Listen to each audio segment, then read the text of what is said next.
Hey, welcome to this episode of Forgiving Friday. I'm your hostess, Lisa Drennan, author of Forgiving the Girl Inside, Finding Balance, Freedom, and Fun in Your Life. Get your copy at lisadrennan.com. I am on a quest. I am on a quest to get to the root cause of my why. You ever stop and think about why you do what you do, why you make the decisions that you make? A lot of times we're just in autopilot mode, right? Or we go through these activities like you have to do this. When I was 18 years old, I dated this guy who had his whole life planned out for him. Grow up, go to college, get a job, get married, have kids, retire. Really, there's more to life than just the systematic thing that we go through. It has to be a little bit more adventurous, right? I mean, why do we want to just follow the set pattern? We have these views, we have these world views that define what we're going to do and how we're going to do it. But did you ever wonder why? My younger self used to ask why all the time, drove everyone crazy. Why? But it served me well. My future self loves when my younger self asks why, because it really puts you in the now. When you can figure out why you're doing what you're doing and really reap the benefits of it, you can move mountains. We are each designed by God for a purpose, but a lot of times we don't do what we're called to do because of our own selfishness, our own pride, our own shame, our own guilt. We need to let our no be no and our yes be yes, but we need to know who we are before we can even commit to pouring into others. So what is your why? Did you ever stop and think about what you want to do? Did you go to college for what you wanted or what your parents wanted? Did you marry your soulmate? Did you marry somebody because they met a certain criteria? Are you in your dream job or are you just paying the bills? Do you go on vacation to a spot that you love or because it's where you've always gone? Stop and think about your why. When we make choices, it all has to do with patterns, behavior patterns that were instilled in us from way back when, from day one. We all go through this process of being conditioned. And whether we want to believe it or not, we are conditioned. Our environment conditions us to react a certain way. We observe our parents acting a certain way, and most likely we're going to adapt that way, unless you're strong and stubborn like myself, and I'm never going to act that way. My family did some things that I was not proud of, and some of the things I saw growing up, I would never, ever want my children to be exposed to that. So I made a pact when I was in second grade. I had seen my mom have a nervous breakdown. It was devastating to me as a second grader, because you see your mom who's caring for you basically lose it, but she had every right to. Was expressing, grieving the loss of her father, who she was so close to. But I remember that day, I remember observing her, and I looked at her and I was like, what's going on with mommy? Why is she so upset? She didn't even know I was there. And the ambulance had come. This is back in the 70s, and they had taken her in a straitjacket away. And my older brother had told me, Lisa, you have to go to school. And I was like, go to school? But mommy's not right. I need to be here. And he said, no, your job is to go to school. So off to school I went. And I remember thinking, I don't know what happened to my mom, but I never, ever want to be like that. I never want to lose control.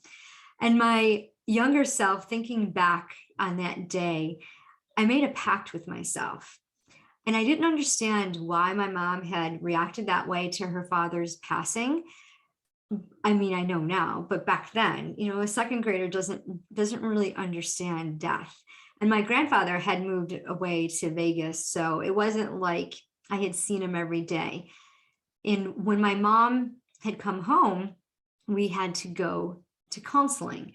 And my mom, not necessarily my brothers and I, but we had to go because my mom didn't have a babysitter. So we'd have to go in the room, and my brother and I would play while she went and got the therapy. And I remember they gave her the option of letting us go into a temporary foster care or go live with our father. And she was adamant about no, she was going to be the best mom possible. So when I had my abortions and I reflected back on how it affected my emotional state, I knew that decision wasn't right. And I knew I was supposed to be a mom, the best mom possible, but not at 16. No, and not with the man that I was with. And the thought process that goes with this memory is so dysfunctional. It kept me on an emotional roller coaster. And, just thinking back, my thoughts weren't even in order. I couldn't think for myself. I couldn't make decisions. Every time I wanted to do something, I had to get permission, either from my mom or from my boyfriend or from my teacher or from my boss or whatever, whoever. I needed permission, right? And I ended up getting into the position where the first time I got pregnant, I was just like, really? Like, why? And I think about the circumstances that I was in, why I was even having sex. Well, because I was 16, my hormones were crazy. And I really loved this guy, right? I thought that I loved this guy. I didn't understand this tainted love. And I was very rebellious. When my mom said, don't do something, yeah, I'm going to go out and do that even more. So what I thought and what my circumstances were, I knew at that time I had to do what I did in order to move on. And plus, my boyfriend told me I had to do it. So I was docile. My friends used to tease me about being docile, and I thought that they were jealous. I told my mom once that my friends told me that that I was being docile, and she said that they were jealous because they didn't have a boyfriend. They had boyfriends. So yeah, the beliefs, the lies that we believe because we don't know any better, or because we don't explore, because we're not independent thinkers. So I don't know what your story is. I don't know where you're at with your abortion, why you had an abortion, but I am here to walk with you through this healing journey. I am here to help you get to the root cause of your why. I'm not here to judge you or condemn you or tell you you're right or wrong, because having 2 abortions puts me in a position where you do what you have to do when you have to do it. And there's a lot of thoughts that go into your decision. And you made the best decision you could at the time that you were in with the circumstances that you had. And you can't go back and change time. Remember that song by Cher? If I can, I don't sing, so don't just plug your ears if you don't want to hear my singing. But if I can turn back time, I'll tell you what I could do. Do you know how many times I would have loved to have turned back time and made a different choice? And the choices that I would have made would have been so different. And my future self goes back to my younger self and writes Dear Younger Me letters all the time. Because you know what? I made some decisions that I'm not proud of in all areas of my life, not just with the abortions, but with jobs, with relationships, with friendships. I trusted people who betrayed me. And all of these things get buried because I was taught we don't talk about things. You scream, you yell, you say your piece, you call people names, and you're done. You never talk about it again. And that is not the right way to grieve. And I was brought up in religion. So I was raised to fear God in a bad way. Like, don't mess with God because he's going to strike you down. He's all powerful, da, da, da. And I had religion and ritual. I went to church, and, if it was a holy day, we went to church and we did communion. And it was a very, I was very curious. I was an avid reader, and I would read all these different books to try to understand who is this God, and why is he going to punish me, and why do I have to be so good all the time? And I did works, lots and lots of good works. So in July of 79, when I accepted Jesus Christ as my savior, I didn't quite get what that meant, but I did it because I wanted to do the right thing. I wanted to be docile. I wanted to listen to my friends that had this beautiful relationship with the Lord, but they didn't understand either. So I went through the motions, but then I went back to the ritual. I went back to the religion, because once in July of 79, less than 10 years later, was in I don't know what month it was, but in 1985, 86, I found myself pregnant for the first time. And I knew having sex before marriage was wrong in my religion. I knew getting pregnant at 16 was frowned upon in my family and in my religion.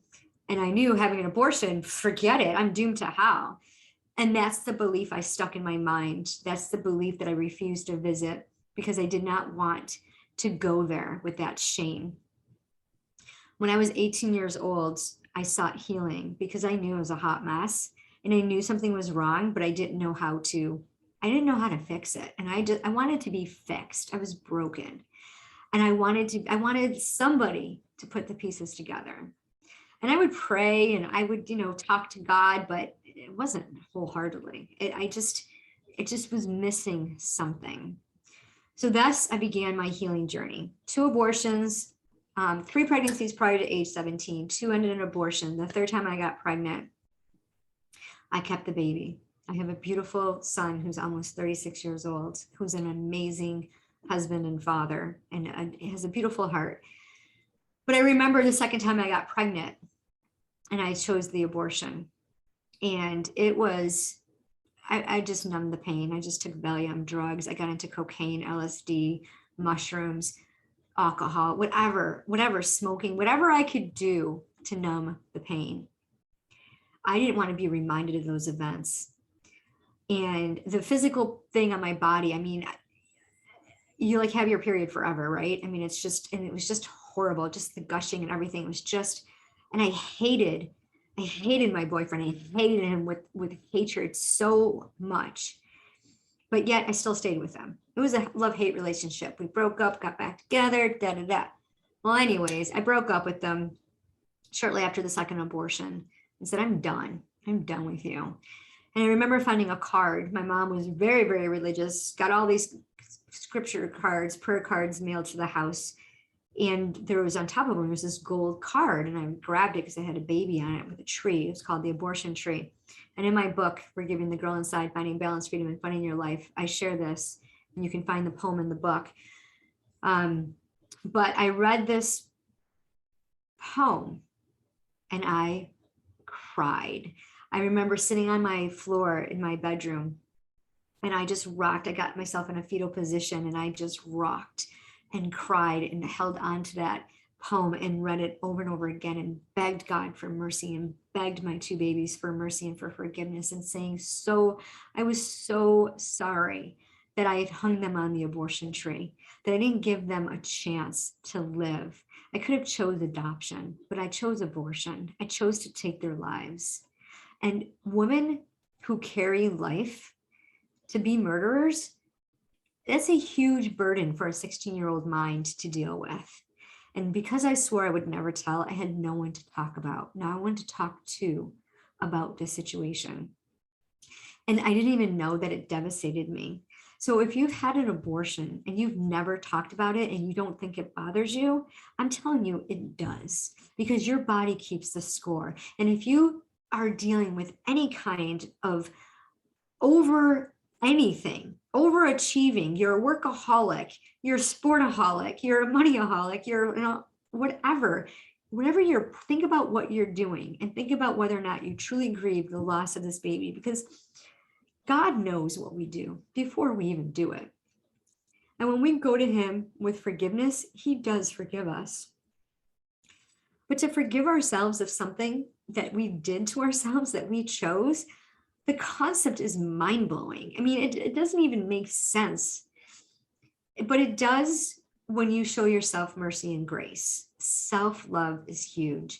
For me, when I sat on that floor crying, reading that prayer, that poem, I made a promise myself that if I got pregnant again, I would never, ever abort again. I would have the baby and I would raise the baby because I would be old enough. Before I was too young, but I would be old enough. So lo and behold, I got back together with this person and had my 3rd pregnancy to term, delivered a beautiful baby, and the rest has been this healing journey.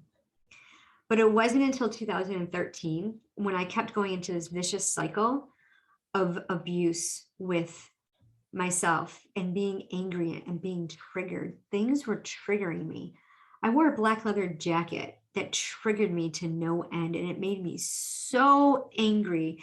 I got into a huge argument with my husband, and I had no idea why until years later when I realized that black leather jacket reminded me of that 16-year-old girl who had 2 abortions that she never healed and grieved. I remember I got triggered when somebody said something about my motherhood, about me not being a good mother because I was being too strict, and it triggered me because I wanted to be the best mom ever. And I was always there for my kids. And for someone else to say that, if they only knew, I looked for external validation. I didn't trust my intuition after my first abortion. I don't even know if I trusted my intuition before my first abortion. I think I did because I made some pretty good choices. I got a job, I saved money, I did really well.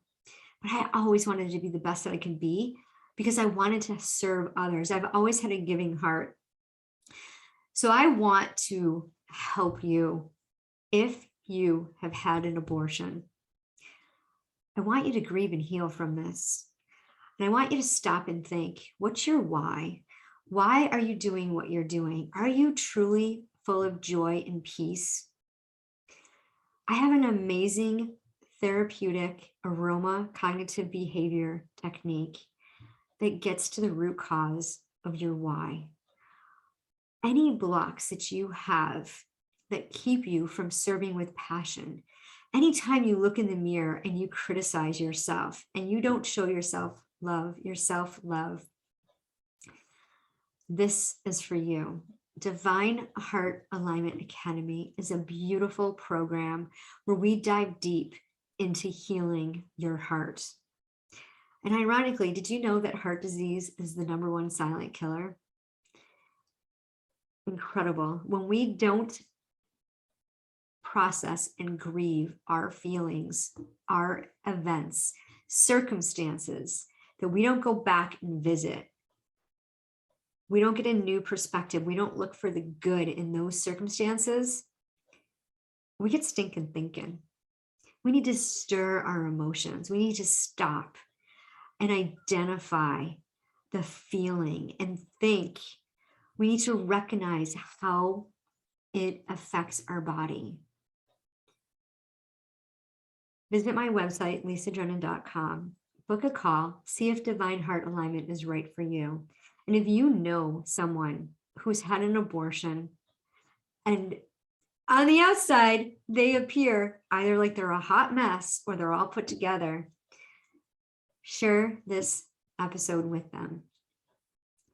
Divine Timing Ministries is a not-for-profit organization that is in the works of becoming certified as a 501c3. It takes almost a year to get a not-for-profit running.